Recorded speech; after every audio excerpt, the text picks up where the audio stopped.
क्या आप जानते हैं कि अंग्रेजों भारत छोड़ो का नारा देने वाला शख्स एक मुसलमान था।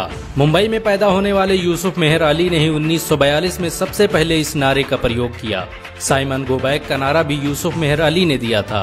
मुसलमानों ने भारत की आजादी में बड़ी ही क्रांतिकारी भूमिका निभाई। असहयोग आंदोलन की शुरुआत मुसलमानों ने ही की थी।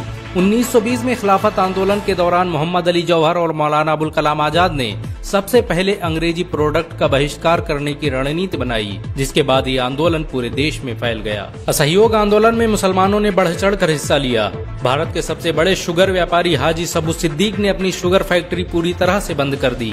ये फैक्ट्री इतनी बड़ी थी कि इसके जरिए बनाई गई शुगर पूरे इंग्लैंड में इस्तेमाल की जाती थी। बहुत कम लोग जानते हैं कि बाटा कंपनी भी मुसलमानों की थी, जिसे असहयोग आंदोलन के दौरान एक अंग्रेज ने खरीद लिया था।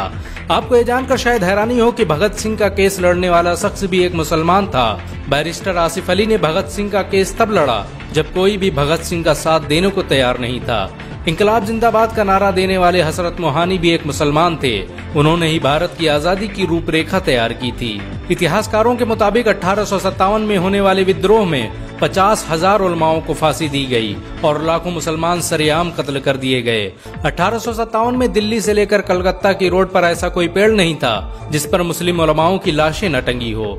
मुसलमानों ने ही भारत की आजादी के लिए पहली जंग लड़ी। मैसूर के सुल्तान हैदर अली और उसके बेटी टीपू भारत की आजादी के लिए शहीद होने वाले पहले शासक थे। मशहूर क्रांतिकारी अशफाकुल्लाह खान सबसे कम उम्र में फांसी पाने वाले भारत के पहले व्यक्ति थे। बहुत कम लोग जानते हैं कि जय हिंद का नारा एक मुसलमान आबिद हसन सफानी ने दिया था। ये नारा आज भी भारतीय सेना और शासकीय प्रणाली में सम्मान स्वरूप इस्तेमाल किया जाता है। तिरंगे का निर्माण करने वाली सुरैया तैयब जी भी एक मुसलमान थी। उन्होंने ही भारत के राष्ट्रीय ध्वज को वर्तमान रूप दिया था। कानपुर में पैदा होने वाले अजीमुल्लाह खान ने ही मादरे वतन भारत की जय का नारा दिया था, जिसमें बाद में कुछ सांप्रदायिक लोगों ने माता शब्द को जोड़ दिया।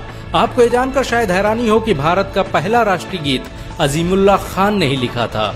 बहुत कम लोग जानते हैं कि मौलाना कासिम नानोतवी ने दारुल उलूम देवबंद की स्थापना अंग्रेजों को भारत से निकालने के लिए की थी। इस मदरसे का मकसद देश में ऐसे नौजवानों को पैदा करना था जो भारत की आजादी में योगदान दे सकें। रेशमी रुमाल आंदोलन की शुरुआत करने वाले मौलाना महमूदुल हसन और मौलाना उबैदुल्ला सिंधी दारुल उलूम देवबंद के ही छात्र थे। मौलाना उबैदुल्ला सिंधी ने सुभाष चंद्र बोस के साथ मिलकर भारत की पहली अस्थायी सरकार की स्थापना की थी और वह भारत के पहले गृह मंत्री भी थे। आपको ये जानकर शायद हैरानी हो कि मौलाना महमूदुल हसन ने ही 1920 में गांधी को महात्मा का लक़ब दिया था।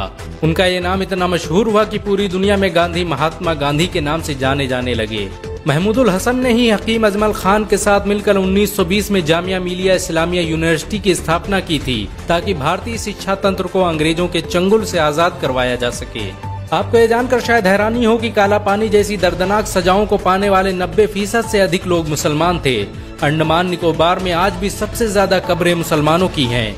मुसलमानों के अलावा दूसरे लोगों ने काला पानी से बचने के लिए न सिर्फ माफीनामे लिखे बल्कि अंग्रेजों की मुखबिरी भी की। मुसलमानों ने ही अंग्रेजों के खिलाफ सबसे पहले हथियार उठाए। 1772 में शाह अब्दुल अजीज ने अंग्रेजों के खिलाफ फतवा देते हुए ऐलान किया कि अंग्रेजों की गुलामी हराम है और हर मुसलमान पर फर्ज है कि वो अपने मुल्क और देश की आजादी के लिए खुद को कुर्बान कर दे। 1857 में होने वाले विद्रोह की प्लानिंग एक मुसलमान मौलवी अहमदुल्लाह शाह ने की थी। वो भारत के अकेले इंसान थे जिन पर अंग्रेजों ने 50,000 रुपए का इनाम रखा था। ये रकम इतनी बड़ी थी कि राजा जगन्नाथ ने पैसों की लालच में आकर अहमदुल्लाह शाह की मुखबिरी कर दी और अंग्रेजों ने उन्हें शहीद कर दिया। बहुत कम लोग जानते हैं कि 1857 में शहीद होने वाले 90% लोग मुसलमान थे। जालियांवाला बाग में जनरल डायर की गोलियों का निशाना बनने वाले अधिकतर लोग भी मुसलमान थे। भारत की आजादी का नेतृत्व करने वाले संगठन इंडियन नेशनल कांग्रेस के 9 से अधिक प्रेसिडेंट मुसलमान रहे। गांधी जी ने अफ्रीका में जहां वकालत की पढ़ाई की, वो कॉलेज भी एक भारतीय मुसलमान का था और वह जब भारत में आए तो उन्होंने आजादी के लिए अली ब्रदर्स के साथ काम करना शुरू किया, जो कि मुसलमान थे। बहुत कम लोग जानते हैं कि 1921 में केरल के मुसलमानों द्वारा अंग्रेजों के खिलाफ लड़ी गई जंग में 3000 से अधिक मुसलमान शहीद हुए थे और 50,000 मुसलमानों के जेल में कैद कर दिया गया था। ये आंदोलन मोपला मुस्लिम आंदोलन के नाम से जाना जाता है। 1942 में शुरू हुए भारत छोड़ो आंदोलन की रूपरेखा मौलाना अबुल कलाम आजाद ने तैयार की थी।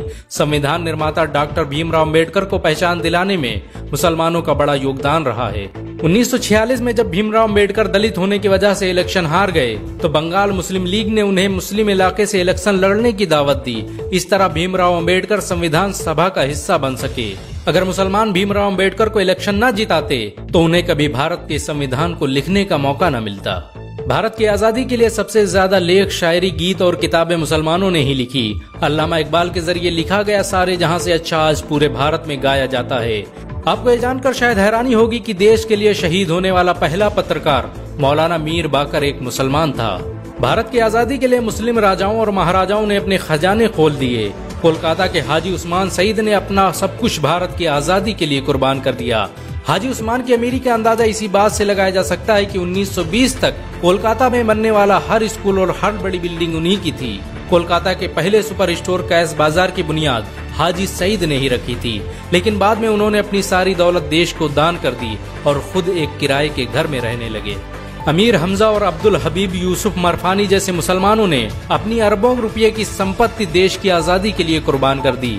सुभाष चंद्र बोस द्वारा अफगानिस्तान में स्थापित की गई सरकार में 9 में से 5 मंत्री मुसलमान थे। भारत की आजादी के लिए देश भर में मौजूद मस्जिदों को किलों की तरह इस्तेमाल किया गया। इन मस्जिदों में सुबह शाम हर वक्त भारत की आजादी के लिए ऐलान हुआ करते थे। आजादी के वक्त कोई मस्जिद ऐसी नहीं थी जिसकी दीवारों पर मुसलमानों का खून न लगा हो। इन सब के अलावा ऐसे करोड़ों मुसलमान हैं जिन्होंने भारत की आजादी और उसकी अस्मिता के लिए अपना सब कुछ कुर्बान कर दिया। सच तो ये है कि भारत की आजादी मुसलमानों के बगैर मुमकिन न थी। भारत आज भी आजादी के लिए मुसलमानों का एहसानमंद है।